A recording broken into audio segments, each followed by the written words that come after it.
Ang sarap tingnan magkasama ang Kim Pao, 'di ba? Perfect couple talaga.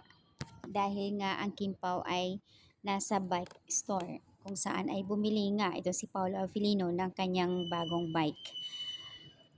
Kung matatandaan din po, last month ago, doon din bumili si Kim ng bike niya. Si Paolo pa nga yung mismong pumili ng mas maganda. Pero kulay pink din yun. Alam mo naman si Kim ay mahilig sa pink.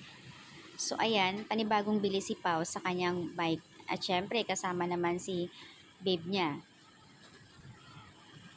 Ayan, ang ganda-ganda ng makita natin ang dalawa na magkasama. Kilig overload.